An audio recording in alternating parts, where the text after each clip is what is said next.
Da-dum, da-da-dum, da-da-dum, da-da-da-da-da-dum, da-da-da-da-da-dum. What does that even mean, Bowers Game Corner?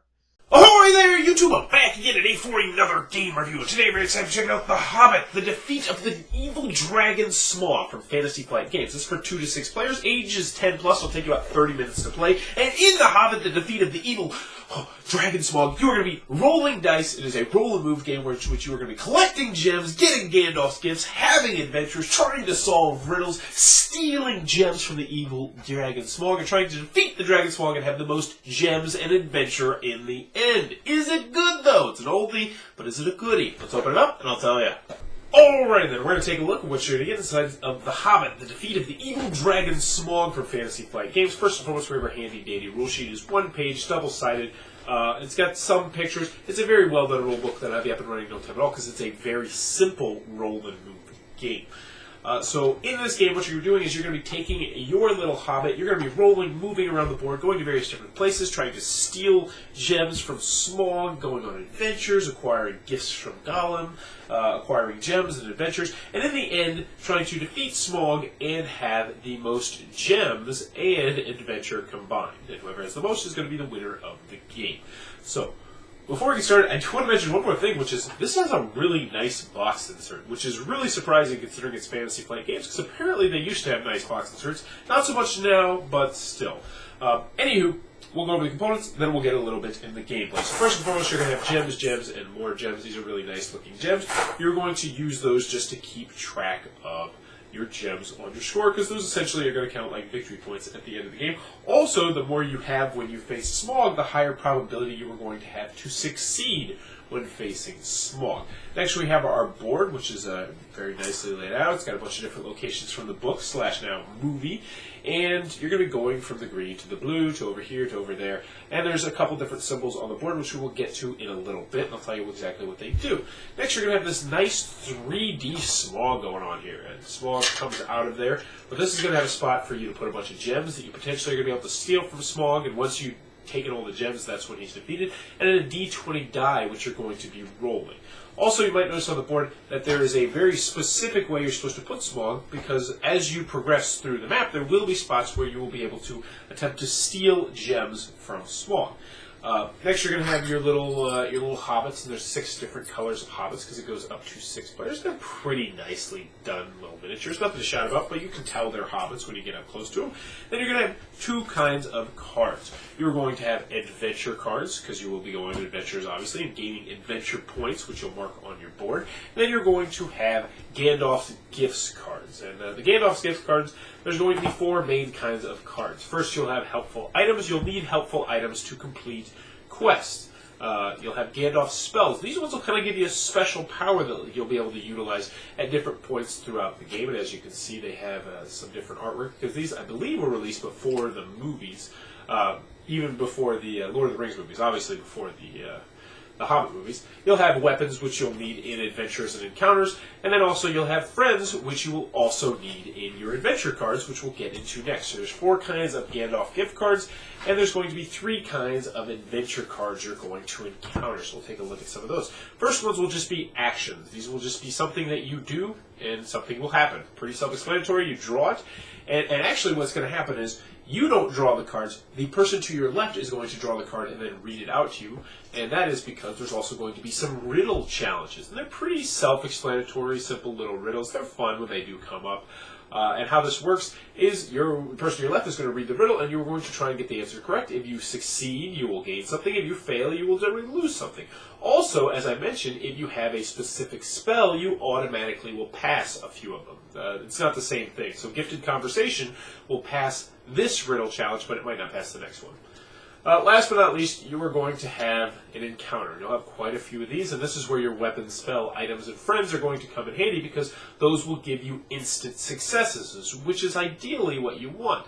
However, what might happen is you might have to use this little spinner right here. This essentially is kind of like a rock, paper, scissors-esque thing where you were just going to pick one of the 3 and then spin it, and if it comes up as what you were hoping it to come up as, you're going to win the game. So water is going to water takes care of wood, and wood takes care of sword, and sword takes care of water, or something like that. It's eluding me right off the top of my head, but it's a very simple system. So last but not least, you're going to have these 2d6 die, and these are going to be used to help you roll and move, because this is a roll and move game. And how the roll and moving is going to work is you are going to have a choice. So for instance, this roll, you can either go 6, because 3 plus 3, or just 3. Now you can go 9, you can go 3, or you can go 6. You can go 7, 3, or 4. Very, very simple there. And generally when you roll the dice, you'll say, all right, what's 3 spaces for me, what's 4 spaces for me, what's 7 spaces for me, and then you will decide. So let's go over the different spots on the board, and then I'll show you a little bit of how the game is going to work. First, you are going to have adventure spots, and that's where you're going to have these swords right here. And as you probably guessed, when you land on an adventure card, or an adventure spot, you're going to draw an adventure card and deal with that. Actually, the person to your left will draw an adventure card, I should say. Pretty self-explanatory. Next, you might notice that there's G's. These are Gandalf's gifts, GGs, and as you guessed, you're going to draw one of these cards, and you now have one of these cards. You'll put it in front of you so everybody can see, and this will potentially help you in adventures later on in the game. Now, there also are some cards with specific symbols on it. Let me see if I can find one real quick. Yes, right here. You might notice that this symbol is up here. In order to face Smaug at the end of the game, you have to have at least one Gandalf card in front of you that has that Smaug symbol on it.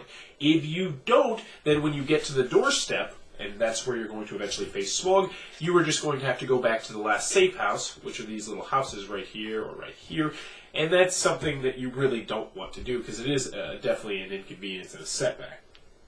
Next, you're going to have steel spots, and these are going to be the little hands holding the gem and how this is going to work.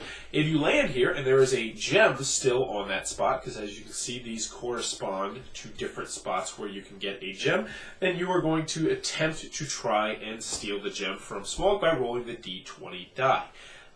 So, pretty self-explanatory. Also, there are jewel spots where if you land there, you just get to take a jewel, which is a victory point at the end of the game.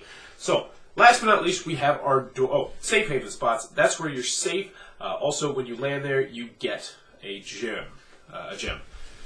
Next, you're going to have some shortcut paths that you can potentially take. And how these work are, you might notice that there's a map here, there's a key here, there's different things. Those are going to be items that you're going to need to have in order to take the shortcut. So, for instance, we could go from here to here, which would save us a good deal of time, get us right on the doorstep of Smaug. We could probably get there next turn, but we have to have a map in order to do that.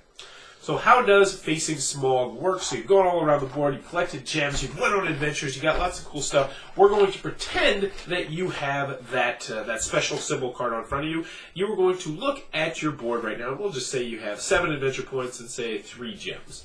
So you would actually have the 3 gems on there. So boom, boom, boom. So you could now face Smaug, and you would look at your total and say, all right, I have 7, I have 3, I have 10. So what's going to happen is you're going to try and roll the die, and you are hoping for a number that is lower than 10. So the more you have of these, the more likely you are going to be in succeeding in defeating Smaug. So right now, we got lucky. We got a 9, which means we are going to steal a gem from him.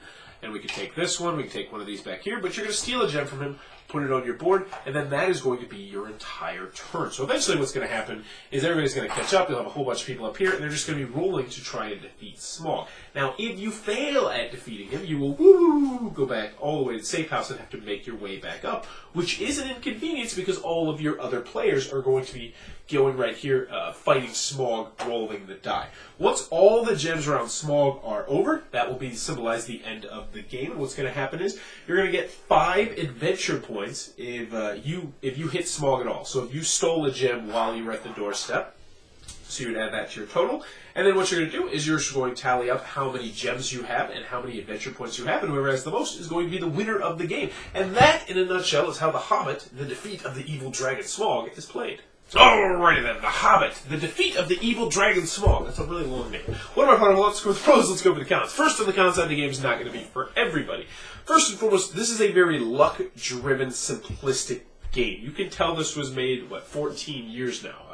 Roll and move mechanics, not too many options on what you get to do. At most, you're going to have, I think, 3 options based on what you roll on the dice each turn. And some of those options are very, very simplistic options. Like, oh, you land on the gem spot, take a gem. Oh, you land on the safe haven spot, take a gem. Oh, you landed on the try and steal from Smaug thing, roll the dice, see what happens. it's a very luck-driven game, which is going to be a turnoff to a lot of people. It's a very simple game, which is also going to be a turnoff to a lot of people. Also, 5 and 6 players, the game does stretch out a little bit longer than you would want it to. Now, it's not unbearably long, and I don't feel like kids are going to really mind that added extra time link, but you probably will. Also, game night game. Absolutely not. Do not bust this out on game night. I did that once to see how it would turn out, and it did not turn out very well. This is just not a game night game. Now, that's not because the game is bad, as I'll go over in the pros, but this game has just been left behind. You know, it was released, 14, 15 years ago. Mechanics have evolved since then. Lots of things in board games have evolved since then, and this game just doesn't withstand the test of time, unfortunately, which is a shame, because moving on to the pros, there's a lot to like about this game. It's a fun family game, especially if your kids or you are into The Hobbit, because they really do their best. I just said do to get the theme across. The adventure cards are thematic, and they have the riddles, which are fun, and they try to keep more than one person involved, because the person to your left reads the adventure cards, so when you roll an adventure spot, 2 people are actively engaged, and when you get the riddles, everybody's trying to figure them out in their heads, and I like that. The artwork is very nice. The board looks gorgeous. It has the map on there that's really nicely done. Then you got the Smaug in the middle, the 3D Smaug, which is cool, and he's got his gems, and you're trying to steal the gems, and there's the dice rolling, and it's, exciting, and it's fun sometimes. Well, for some people, when you got 17, you're like, I'm for sure gonna steal, and then you get the 18, and you're just, there's the luck of the dice roll, which some people are gonna like. Some people are also really going to not like it. So as a family game, I can give this a lukewarm recommendation. There are a lot better family games, but if you have a kid who's really into The Hobbit, maybe they just read the book or something like that, I think that they're going to have a good deal of fun giving this one a whirl. Simple mechanics, but it's still not a terrible game. Is this one I'm going to keep, though? No. It's just not. It's been left in the dust by lots of other different family games. But if you are a big fan of J.R.R. Tolkien, or you're just looking for a fun family game, The Hobbit, The Hobbit, The Defeat of, whatever the hell the name of this game is a fun little game to play, but for me personally, yeah. So if you enjoyed this review, please be sure to click on the subscribe button down below and in the comments below. Let me know, have you ever read The Hobbit or the 3 Lord of the Rings books? Now, I've tried to read the Lord of the Rings books, and wow, they are really difficult reads. Just the language he uses. The Hobbit, though, I haven't read a couple times. Really enjoy that book. So big fan of that. But let me know in the comments below. What are your thoughts on that? And on just in the fantasy genre of books in general. And as always, thanks for your time, YouTube.